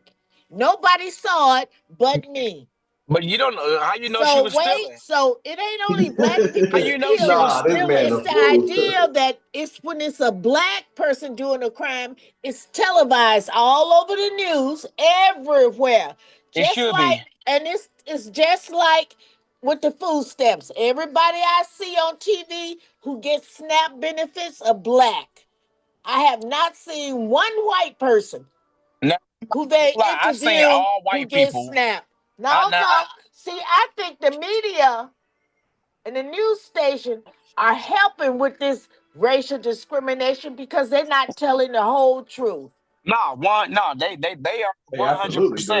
100%. But see, as black people, what we gotta stop doing is, they do it too. You know what I'm saying? Like when I was little, we used to get smacked up and whooped up for doing that. You know what I'm saying? Our parents used to say, I don't give a damn what they do. You better not do it. So I'm not looking at white people do it too. White people, I'm talking to you, not you in particular, but blacks in particular. Wasn't no white people going to that one on Central and Chicago Avenue and stealing. Those were black people. That Dollar General is steady people stealing. I got a cousin that worked there. He got punched on by another black man that was stealing. That's why they don't do nothing. That's why they don't do nothing in our communities. But you talk about Walgreens, y'all. I don't know why y'all ain't do your homework about Walgreens, because the man named the owner was Sam. Sam Walgreens. Oh, Jesus Christ. Sam, I don't know why y'all ain't do it. He said he was closing. He said he closing it because the money. He closed it because the money. This is what Mr. Walgreens Yeah, said. shrinkage, sir. Shrinkage. But look, he closed that one Walgreens, and just like Steve said, we got one on Cicero and North Avenue. But look, let me just drop this. Why I gotta go all the way over there? I'm on Chicago Avenue. I'm on Central. Let me drop this because I know grandmama on the phone, and grandmama told us, and mama told us before grandmama told us that we got a lost generation. And this is what y'all don't realize. Y'all don't realize that we have a lost generation, and we allowed these people to dictate to us. These people dictate to us, but you can't whoop your child. The Bible said, if you spat a rod, you spoil the child. The 14-year-old boy got shot. The 14-year-old boy got shot. This boy's supposed to be here. My mama told me when I was a little boy that I supposed to bury her. She don't supposed to bury me. And we talking about politicians and all that. We got to figure out, just like the lady said, just like Jan said, we got to figure out what to do to save these kids, because they dying. They dying in droves. 18. Nuclear family. There's no nuclear family. You gotta, y'all dying in droves, and one. I mean, sir, that's not in the Bible, sir. That was never in the Bible. Like you gotta read your Bible, man. What's not in the Bible? What's not in the Bible? What you just said is not in the Bible. A lost generation not in the Spare Bible? the rod. No, spare the rod. That is not nowhere in the Bible. You spare the rod, you spoil the child. Which verse? Where? Even in Proverbs. That is not in the Bible, sir. That is not in the Bible. Interpret it. Sir, hold on. What you interpret out the Bible? Okay, hold on. Let me tell you. You spoil the child. Again, phrase that you just said, I have to educate my people when they get misinformation. That is nowhere in the Bible. You will not open your Bible and you will find that. That's not true. Now, it does talk about disobedience and being and working with your children and discipline. What does it say about disobedience? Hold on. Interpret it. Again. When you get wisdom and talk to me. Get wisdom and understanding and talk to me. Okay, I'm love, life, loyalty, wisdom, knowledge, and understanding. I'm all six of the principles. You can't be. Six of the principles. If you can't find the scripture, you spat a rod, you spoil the child. If you can't find that, it's not in the Bible. It's not in the Bible. You don't know your Bible. All right. Well, tell me you don't know his Bible. So I'm gonna tell you this. Find it. We getting pulled on too many directions. Yeah, everything starts from home. You have to start with your children. You have to start with your family. You have to start with your neighbors. You have to start with your block. But what we don't have is the ability to change, or maybe we do, what the government is doing, and that's with these taxes. I do not feel that we're getting enough for our tax money. Now, if everybody feels that it's good enough or it's equitable, I'm wrong. But are we paying more in taxes?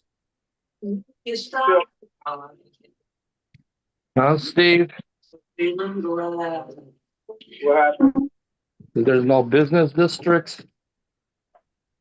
That's part of it, but I mean, that's a big part of it. But the businesses are not there because of the tax. We gotta work with the Chamber of Commerce all over Chicago, build more infrastructure. How can we come together and work on an issue? Start at one issue and work on to another issue. How can we come together? We're talking together here today. We keep it a How bean, can though. we come together? Keep it a bean. Like, I'm not trying to do no work for real. You guys gonna go for the Chamber of Commerce? You guys missing business districts or what? Chamber of Commerce person not here. What are you talking about? Huh? Crystal's out here. She works with the Chamber of Commerce. She's, part of it. Okay. Okay, who's number one? The business districts follows by the biggest revenue. Downtown was number one. Number two was Little Village. So you're talking about there's no commerce in the west side, right? Not Yes. enough. No? Not enough. Okay. Talk to where the Chamber of Commerce. Very, very neat TV continues. What was that? Say it again. Remember my buddy, he has that incubators for children. But you got music.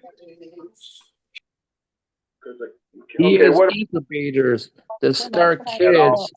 Got that all in the family. What that joint called with Archie and Edith Bunker? Somebody got that in the background. I hear it. Who's watching Archie Bunker? Glover? Yeah, somebody on there watching Archie Bunker, taking it back to the good old days. So again, it says, how do we get to a root of our problems and work on one problem and work our way up? Man, y'all not trying to put no work in for real though, man. See, here go the issue, right? Black people have finally gotten an understanding about what relationships with white people do for them.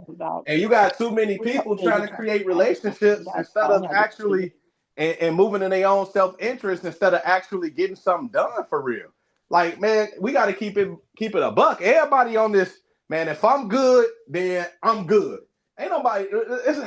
We could talk all we want to, but there's very few people that's actually saying, if we good, I'm good. That's really the issue. Yeah, that's it. Because I started off saying, let's talk about taxes. And then I'm getting, the taxes and some people, they're okay, I'm going to make it work. And this and that. I'm saying 100%, 98%, 130% of anything times whatever you were paying before is too much. It's just not supposed to go that way.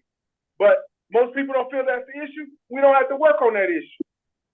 And Jacob is the young man that's out there that's not being looked at. He's walking the streets.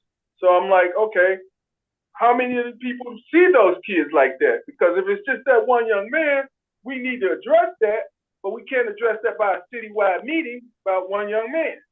So what is the real issue? I thought schools.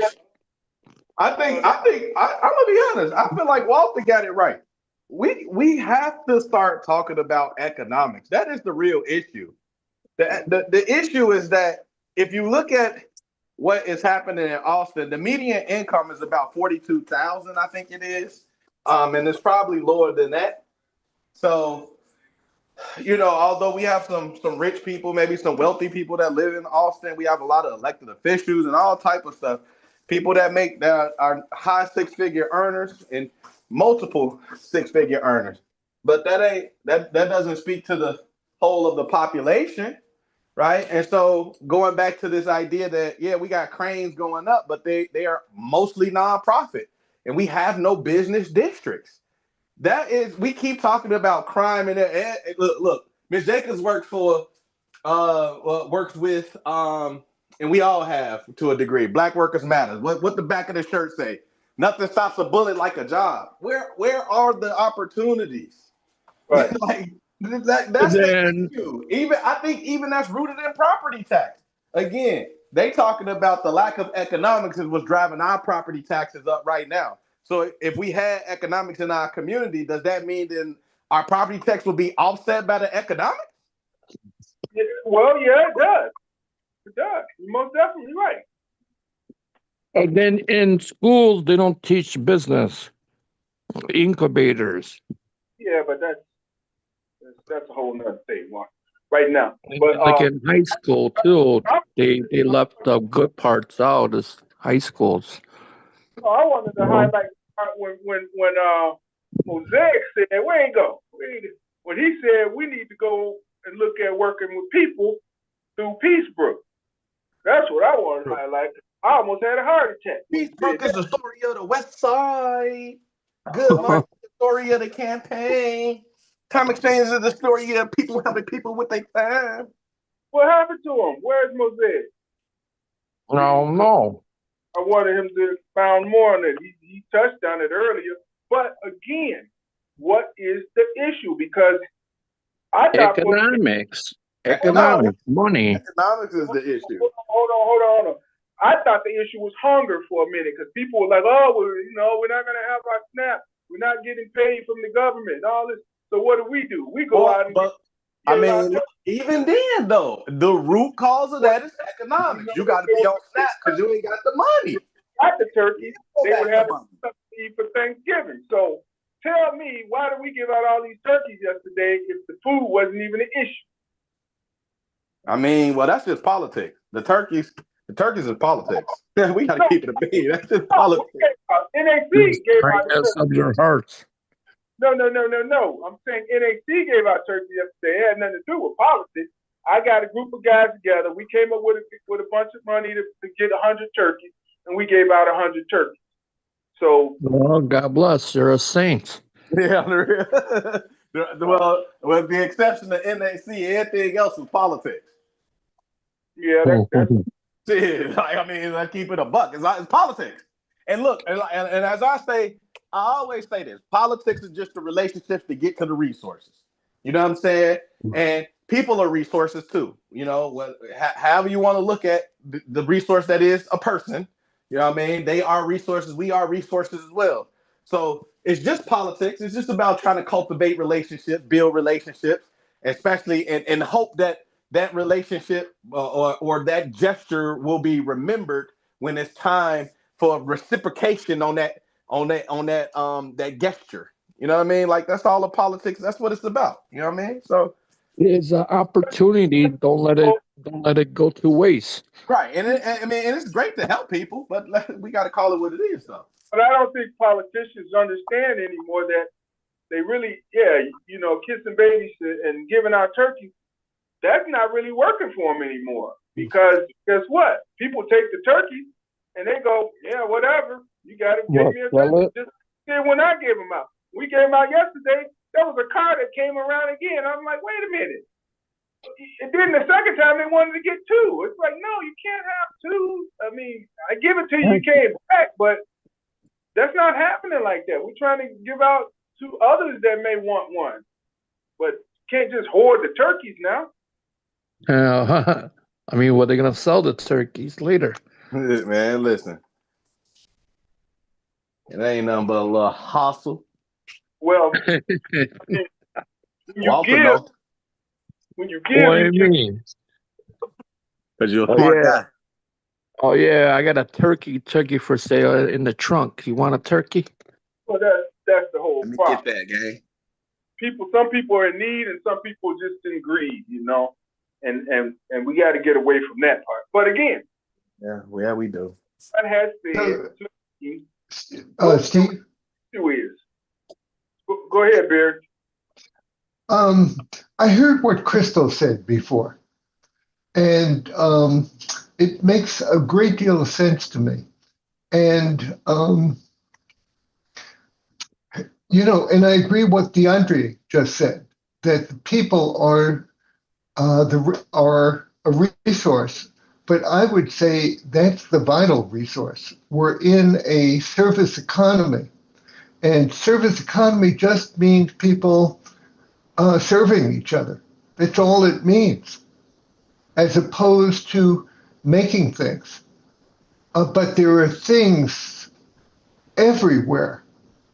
And, in Cuba, when they didn't have the ability to get as much stuff as they had before the U.S. blockade of Cuba, they just recycled stuff. And they have, it's become a huge tourist attraction. All those 1950s American cars, all refurbished. They don't have the same engines in there. All the parts are different. They just made it work. And so it's the people that's really the big resource. And, so there are two things. One, what Crystal said is, if there are people who want to, come together, and that's great, but we don't need big agreements. If Crystal and one or two or three people want to do something, do it. And our job, the rest of us, is to applaud what Crystal is doing and spread word about it. So maybe there's another group and another group and another group of people who are just doing stuff, serving, doing something that has value to people. And the other thing is, if we do it under the umbrella of Peacebrook, and the umbrella is just a story, but if we do it as if what Crystal does is part of Peacebrook, and we celebrate what she does, more people will do it, and there'll be Peacebrook this way and that way in 1,000 places. And it's not centralized, it's not organized. It's more, the way, people mate. You find somebody to mate with and you mate. It's not all organized. It's organic. In our society. What? It's and organic. So it can spread like a positive virus of people helping each other. So, and Walter mentioned the economy. Well, the problem is that we're in my opinion, the end game of capitalism, like the end of a monopoly game, when more and more of the available money is, concentrated in just a few hands, and people don't have enough money for food and healthcare and other vitals. That's what time currency is all about.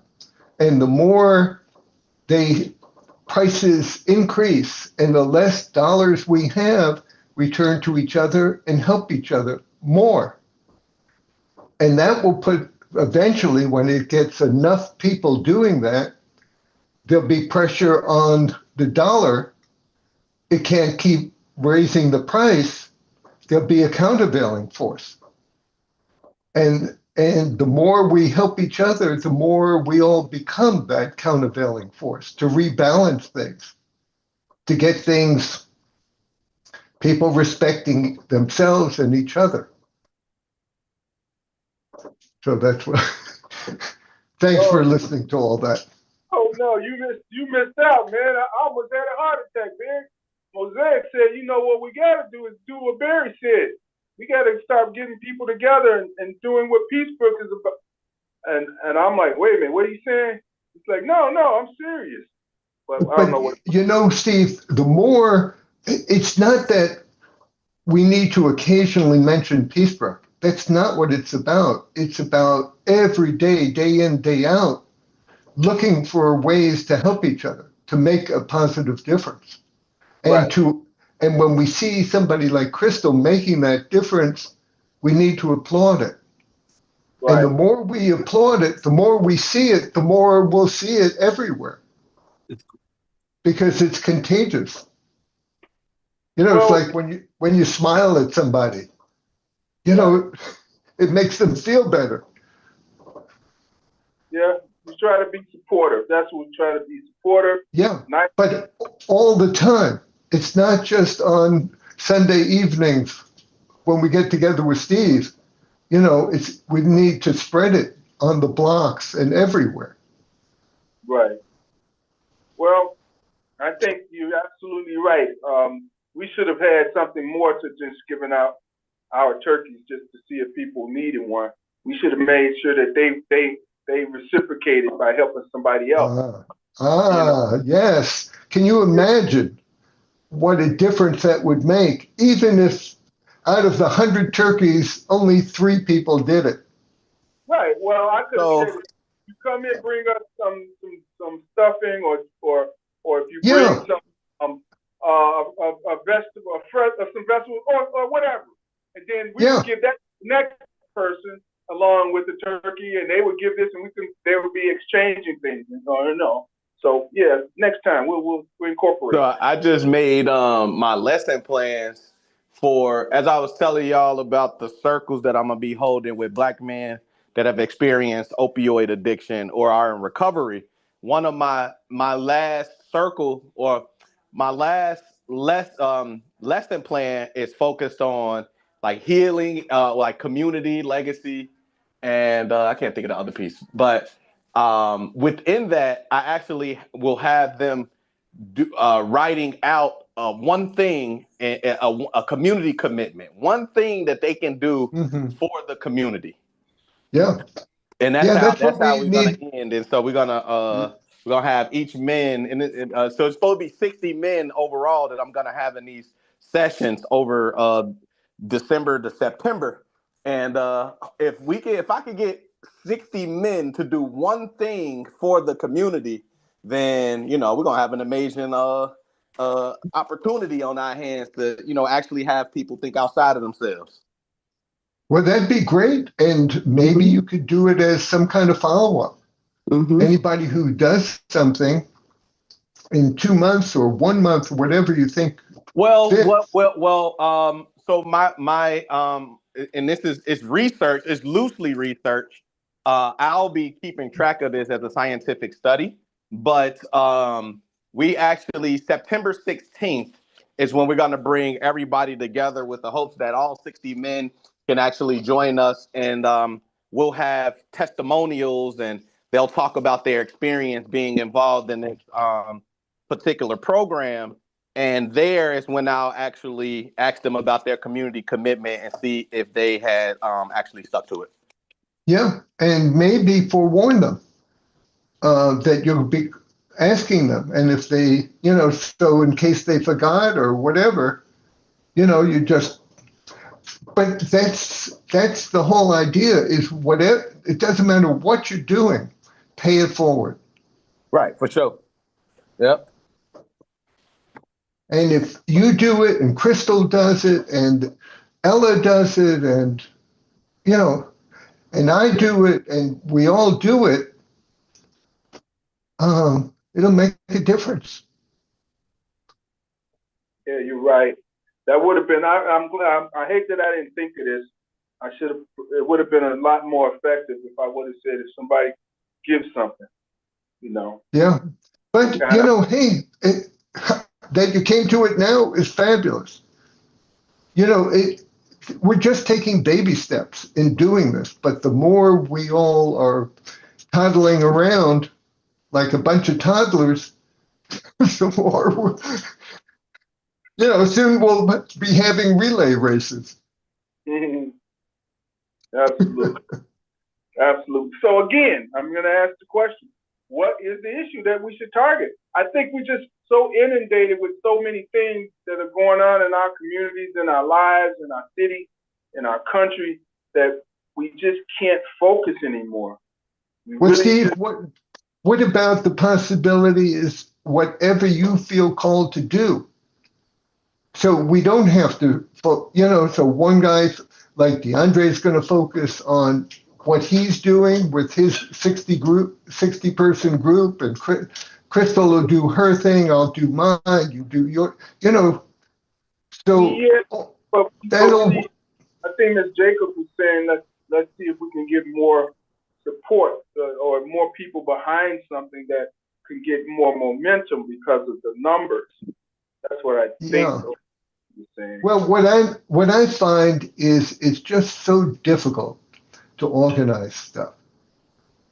It just takes a lot of work to, like this show.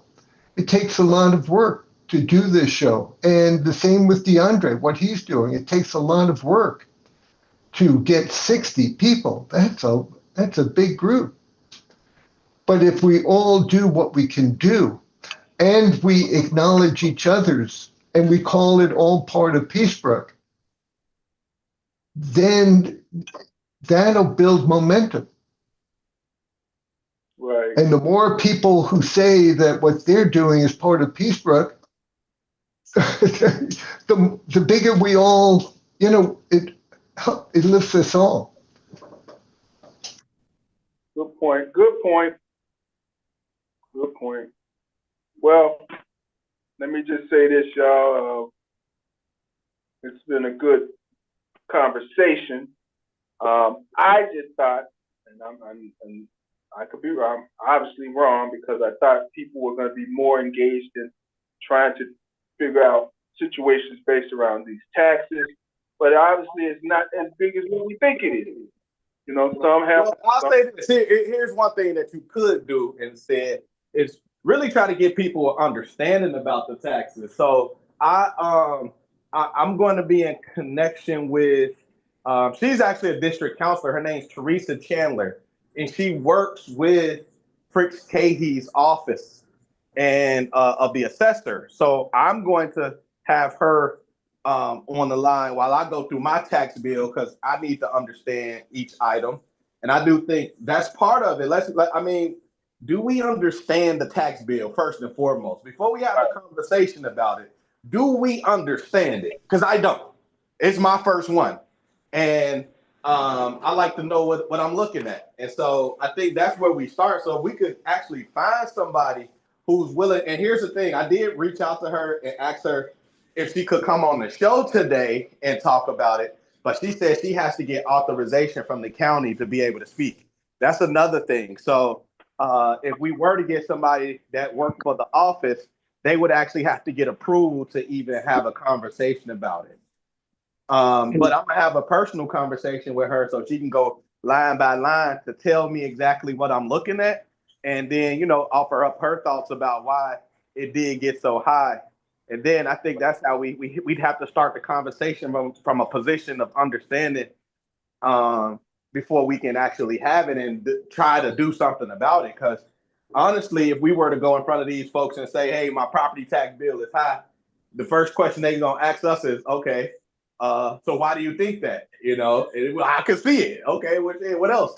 Talk to me. You know what I mean? Now we're going to spend time actually trying to learn about what we looking at versus actually coming to them and saying, this is what we want to do as a result of what we're looking at.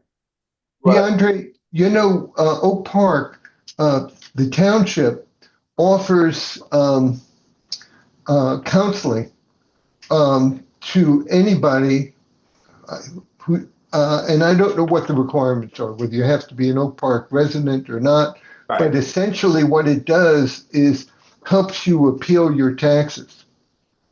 And what the taxes are, as I understand it, are basically involved with is how does your property compare to other properties? Okay. Yeah. And I don't know and that. It's all computerized. Right. So they do the calculations for you. Right. And see, look, for example, mine has a TIF on it. Right. Mine has TIF going up. Mine has Board of Education going up. It has that I'm in a college district that went up. Right. And so to bring it back to the point I was saying about Cranes going up, Malcolm X has development going up too. So basically my taxes is paying for the new development that's going on at Malcolm X. Well, that's where the appeals come in. And for that. Yeah, but I don't even know what I would be appealing though. What you're appealing is, am I being overcharged for my property? Right.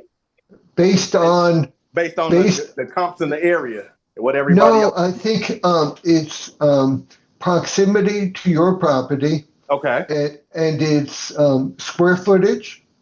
Right. Okay. And there are like 6 categories like that. See, I ain't gonna even lie, Barry. This is a good conversation to have, but the reality is, like, you're not fully informed on it. So we gotta. Yeah, it doesn't matter. I don't need to be. It's all computerized. no matter how much. But I still ain't gonna let that computer cheat me either, though. Hey, if that's what you're into, that's why this whole idea of the Peacebrook groups is whatever you feel would make a difference. If you feel learning about it would make a difference, God bless you, and let's support DeAndre in doing that. Well, learning about everybody makes a difference. That's why we be getting our damn heads chopped off over everything, because we don't know enough about this stuff. Well, let me tell you, your situation, DeAndre. If you don't have all of your apartments rented, they're increasing your taxes because they think of your property is, Well, it's the residential. Yeah, it is. It's residential commercial. Right. So you can get a break because those are not all rented out. See, they're assuming that you have all of those places filled, and their taxes are high. So once you just go in, show them that, this is empty, send them the pictures and show them and tell them, and then they're going to give you a thing to change it. But man, I'm going to check it out. I'm going to call her tomorrow and start getting a better understanding. And then, DeAndre, there's one other factor I want to mention to you, which is there are a lot of lawyers who specialize in doing this stuff. And what they do is they compare, they take on your property, and whatever tax savings there is in the first of 3 years, they take 50% of that saving or 30%, whatever it is they charge. But Oak Park offers it for free. The township does. Yeah, but it's the same kind. So what I'm saying is there are people who've been faced with this for a long, long time. And like Steve's just said, given that your property isn't just a residential property, that's a whole other category, I would think, but I don't know. Got it. Well, we're going to check it out, though, for sure. I'm definitely going to check it out. All right, y'all. We're going to wind it up. Hey, we're getting through the season. Again, Thanksgiving's next week, you all. So I want to wish everybody a happy Thanksgiving. And we're coming upon the other seasons, the other holidays quickly after that. Holiday season. Yes, indeed. It's the Thanksgiving. DJ drama. Yeah, right. I don't think I'm gonna have that much. I don't know. I just don't understand people having 3-4 turkeys, but whatever. Oh man. Hey man, look, you got a fried one, you got a baked one. All right. Not anymore. Let's go around and see if anybody got anything in conclusion. All right, Barry, you already said something, I guess. Walter, you got anything in conclusion? Yeah, God bless everybody. Happy Thanksgiving. Turkey Day. Gobble, gobble. Gobble, gobble. How about you, Al? I have really 2 quick points. Number one, on the parents beating their child. When they passed that law that you couldn't beat your child, Black people whooped their kids, but they didn't break bones and they didn't make them bleed. Unreal. But it was the white people who did that. So I don't know if they were Democrat or Republicans, but I know they were physically abusive. That's my first point. My second point is that I want to know, how do the assessor determine who to go up on taxes? Like, I live one spot, my neighbor across the street taxes went up 1,000, but mine's only went up 500. So how do they determine exactly that? And that's the part that's bothering me. So right. Food for thought. So that's it. Right. That's a good point right there. Well, it's based on what their last value was when they got their mortgage. If their mortgage was X amount when they refinanced or was sold, or if they went and got permits and put X amount of money into it, all these things, Well, what if they don't have a mortgage? A lot of these seniors' houses have been paid for and they didn't refinance. So, that's my problem. So then their assessment is based on the property next to it, and it could be wrong. That's the reality. So that's why you have to go and contest. So yeah, you're right about that. It's all over the place. Ms. Jacobs, you got anything in conclusion? No. Tiny, what you got in conclusion? Anything you want to add or let us know about?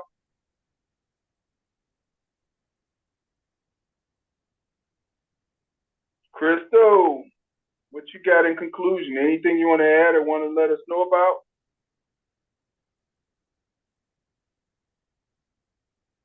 Nobody there.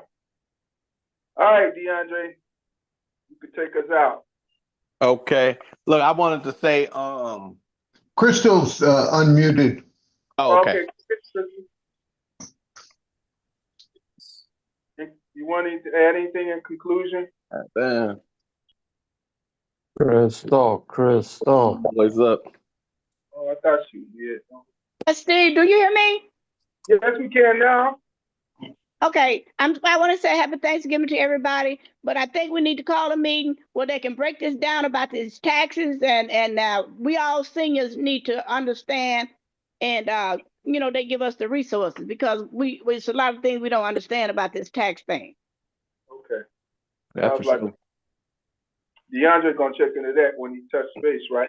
Yeah, actually, she just called me on the other line, so I just told her we wrapping up the show. I'm gonna jump on the line with her right now and start asking questions and trying to see exactly what's the limits of her being able to, educate folks. Right. Let us know what's what. That's what we need. Right. Okay. That's good. Crystal, you had something in conclusion? I guess not. Tiny, I guess not. You got anything in conclusion?